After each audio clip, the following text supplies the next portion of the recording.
дар назди боғи Камоли Хуҷандӣ бахшида ба рӯзи байналмилалии коҳиши хавфи офати табиӣ дар доираи лоиҳаи амал дар асоси вокуниш чорабинии таблиғотӣ гузаронида шуд. Ҳамасола дар кишвар санаи 13 октябр рӯзи байналмилалии коҳиши офати табиӣ ҷашн гирифта мешавад. лоиҳа бо дастгирии ҷамъияти салиби сурхи олмон ва маблағгузори бонки олмонӣ Deutsche Bank амалӣ мешавад. мақсади таъсиси ин санаро намояндагони ҷамъияти Ҳилоли Аҳмари Тоҷикистон дар бо хабарсозии оммаи васеъ оид ба таъсири манфии офатҳои табиӣ ба ҳаёт арзёбӣ намуданд.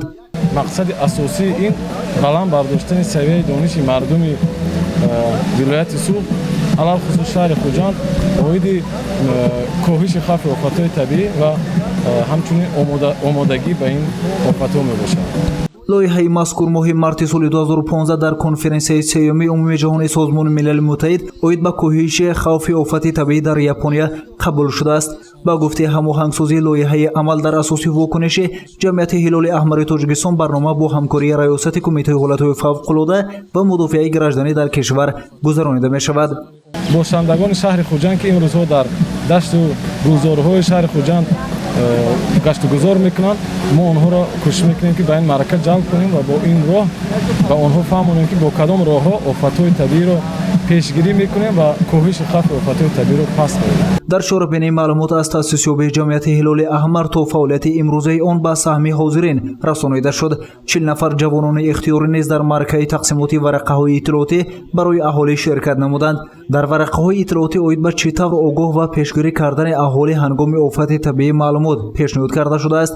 намояндагони раёсати кумитаи ҳолатҳои фавқулода ва мудофиаи гражданӣ дар вилояти Суғд гуфтанд ки соли равон мавзӯи лоиҳа ин баланд бардоштани маърифати аҳолӣ мебошад. дар давоми лоиҳаи мазкур дар ҳудуди вилоят корҳои зерин амалӣ карда шуда истоданд. аз он ҷумла бо мақсади огоҳсозии аҳолӣ дар минтақаҳо дар якҷоягӣ бо ҷамъияти Ҳилоли Аҳмари Тоҷикистон корои фаҳмондадиҳӣ, огоҳсозӣ, омодасозии дастаҳо гузаронда шуда истод. инчунин машқҳои тактикӣ дар муассисаҳои таҳсилотии миёнаи умумӣ ва дар дигар минтақаҳои осебпазир гузаронда шуда истодааст. мақсади асосии мо боз як бор дигар такрор кунам ин огоҳсозии аҳолӣ ва баланд бардоштани сатҳи маълумотнокии аҳолӣ вобаста ба ҳолатҳои фавқулода мебошад. барномаи мазкур дар тамоми қаламварови кишвар амалӣ мешавад, аммо ба гуфти намояндагони ҷамъияти Ҳилоли Аҳмари Тоҷикистон бештар лоиҳа дар ҷойҳои аз ҷиҳати офатҳои табиӣ хатарноки кишвар ва дастгирии қишри осебпазири аҳолӣ роҳандозӣ шудааст.